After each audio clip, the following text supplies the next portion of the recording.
ஓம் ஸ்ரீ குருப்யோ நமக. நன்றாக குருவாழ்க, குருவே துணை. ஜிவி மீடியா நேயர்களுக்கு உங்கள் ஜோதிடர் ஜெயமிஸ் சந்திரமௌலியின் பதிவு. இது சனி கிரகத்தை பற்றிய வக்கர பயிற்சி பற்றிய சிறப்பு பதிவு, அதுவும் ரிஷப லக்னத்திற்கு. இப்போ நம்ம தொடர்ச்சியாக ஒவ்வொரு லக்னத்திற்கும் நம்ம பார்த்து வச்சுக்கிட்டோம்னா, லக்னம் என்பது தான் நிலையானது. ராசி பலன் அப்படிங்கிறது நம்ம ராசி வயதாக ஆக திசைகள் மாற மாற நமக்கு மாறக்கூடியது என்பதனால் உங்களுடைய ஜாதகத்தில் லக்னம் எது என்று பார்த்து நீங்கள் இந்த பதிவை பார்த்து கொள்ளுங்கள். பொதுவாக ரிஷப லக்னக்காரங்க அதாவது ரொம்ப சுமக்கக்கூடிய ஆற்றல் பெற்றவர்கள். எதாக இருந்தாலும் சகிப்புத்தன்மையும் பொறுமையும் மற்றும் குடும்பத்திற்காக நாம் பாரங்களை சுமக்கலாம் அப்படின்ற ஒரு வகையில் வேலை செய்யக்கூடியும். அப்படிப்பட்ட உங்களுக்கு லாபஸ்தானத்தில் தான் சனி இருக்கார். இந்த லாபஸ்தானம் என்பது அது சந்தோஷத்துக்கும் நல்லது தான். இப்போ உறவுகள் சார்ந்த மகிழ்ச்சி, குழந்தைகளாகட்டும், கணவன் மனைவியாகட்டும், மற்றபடி மூத்த சகோதர சகோதரி, இளைய சகோதர சகோதரி, பெற்றோர்கள், நண்பர்கள், அத்தனை வகையிலையும் மகிழ்ச்சி தரக்கூடிய இடம்தான் 11ஆம் இடம். அதனால் அது புறம் சார்ந்து லாபம்னு நினைக்கிறத விட அகம் சார்ந்து சந்தோஷத்தை கொடுக்குது அப்படிங்கிறத தாராளமாக இது பண்ணலாம். நம்ம லக்னத்திற்கு சனி திறமைகளை வெளிப்படுத்தக்கூடிய கிரகம். அதாவது அறிவு, ஆற்றல்னு சொல்லுவோம் இல்லையா?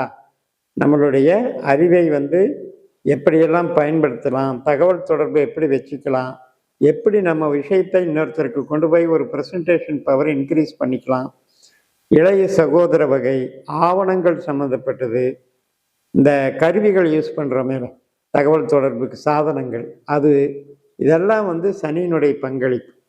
அது மட்டும் இல்லை, ரிஷப லக்னத்திற்கு திருமண பந்தத்தை உறுதிப்படுத்துவதும் திருமண பந்தத்தை வழிநடத்துவதும் சனி கிரகம் தான்.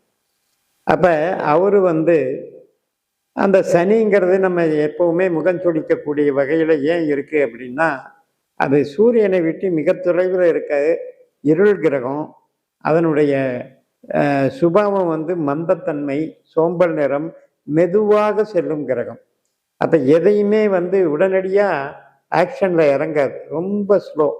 அதனால் நம்ம என்ன ஆகும் அப்படின்னா, சில பேருக்கு லக்ன புள்ளி சில பேருக்கு சனியினுடைய 7ஆம் பாவ புள்ளியாக அமையும் போது தான் இந்த மாதிரி தன்மையுடைய லைஃப் பார்ட்னர் கிடைப்பாங்க.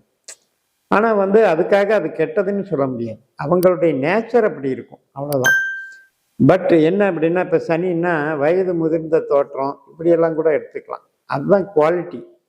பட் அதர்வைஸ் சனி உங்களுக்கு அதை அமைத்து கொடுக்கக்கூடிய, திருமண வாழ்க்கையை அமைத்து கொடுக்கக்கூடிய கிரகம். ஒரு பிஸ்னஸ் பார்ட்னர் ஆகட்டும், உங்களுடைய வாடிக்கையாளர்கள், கஸ்டமர் ஆகட்டும், அதுவும் சனி தான். அது மட்டும் இல்லை, நாம் மனசில் நினைக்கிறபடி வெற்றி அடைவது, ஒரு காரியத்தை எடுத்தோம் ஜெயித்தோம் அப்படிங்கிறது. ஒரு சிலர் பார்த்திங்கன்னா நிதானமாக அவங்களுடைய ஈடுபாடுகளை செலுத்தி மெதுவாக வெற்றி பெறுவார்கள். ஆனால் அவங்களுடைய வளர்ச்சி பார்த்திங்கன்னா படிப்படியாக மேலே தான் போகும், கீழே இருக்காது, ஆனால் ஸ்லோவாக போகும். அப்படிப்பட்ட வெற்றியை அனுபவிக்கக்கூடியவர்கள் சனி ரிஷப லக்னத்திற்கு உங்களுக்கு அந்த ஆதிக்கம்தான் பெற்றிருக்கு. இப்போ வக்கரமாகும் போது என்ன ஆகும் அப்படின்னா, காசு கிடைக்குங்க. ஏன்னா புதன் சாதத்தில் போகிறாரு. அதனால் விடுபட்ட பணம், நமக்கு நிலுவையில் உள்ள பணம், வரவேண்டிய பணம், இதெல்லாம் கூட சேரும். அது மட்டும் இல்லை, நாம் சம்பாத்தியத்தில் சேமிப்பு பண்ணுறதுக்கு உண்டான வாய்ப்புகள் அங்கே உருவாகும். ஒரு சிலர் கலைத்துறையில் இருக்கலாம், சினிமா மற்றும் ஸ்போர்ட்ஸில் இருக்கலாம், மற்றும் ஷேர் மார்க்கெட்டில் இருக்கலாம், யூக வியாபாரத்தில் இருக்கலாம், சிட் ஃபண்டு மாதிரி நடத்திக்கிட்டு இருக்கிறவங்களா இருக்கலாம், ஈவன் ஃபைனான்ஸ் பண்ணுறவங்களா கூட இருக்கலாம். அவங்களுக்கு எல்லாம் கூட இந்த காலகட்டம் சாதகமாக இருக்கிறது, மிகப்பெரிய ஒரு வளர்ச்சியை கொடுத்துட்ருக்கும். ஏன்னா அவர் டிசம்பர் மாதம் 11ஆம் தேதி வரைக்கும் இந்த ரிவர்ஸ் வர்றாரு. அக்டோபர் மாதத்தில் தன்னுடைய சொந்த நட்சத்திரத்துக்கு மறுபடியும் நேர்கதியில் பயணிப்பார். இந்த சொந்த நட்சத்திரத்தில் வரும்போது இந்த அக்டோபர் நவம்பர் மாதத்தில் கண்டிப்பாக ப்ரொமோஷன் கிடைக்கும். நிறைய பேருக்கு பெண்டிங் இருக்கும், அந்த ப்ரொமோஷன் எல்லாம் கம்ப்ளீட் ஆகிடும்.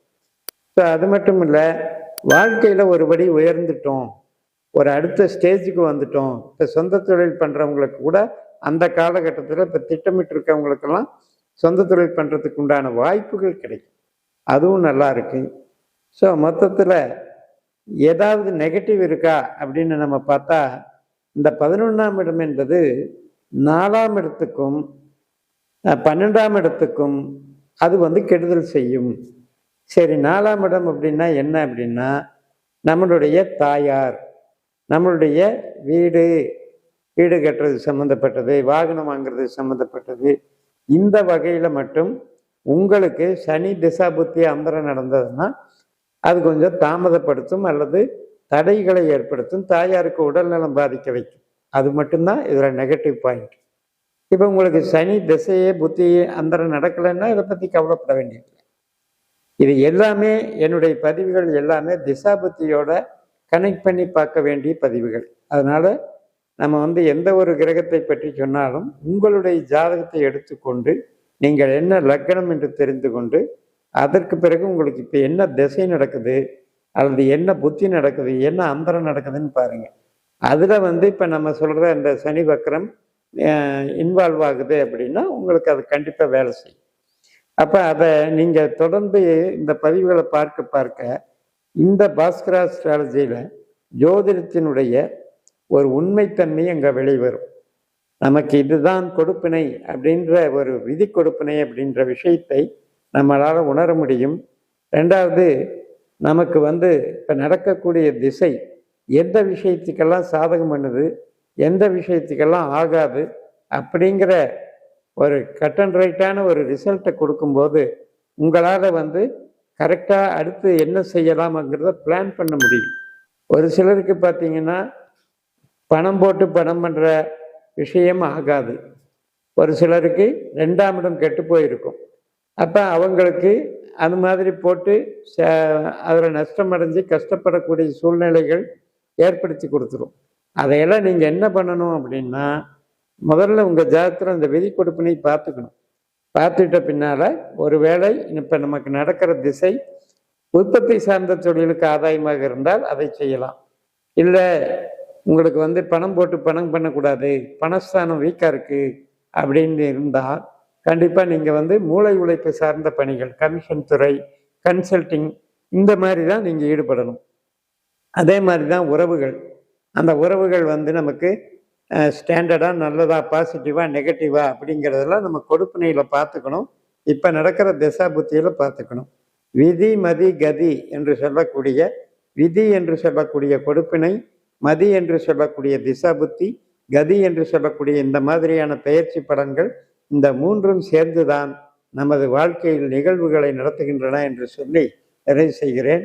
இந்த சேனலை சப்ஸ்கிரைப் பண்ணி ஷேர் பண்ணுங்கள்.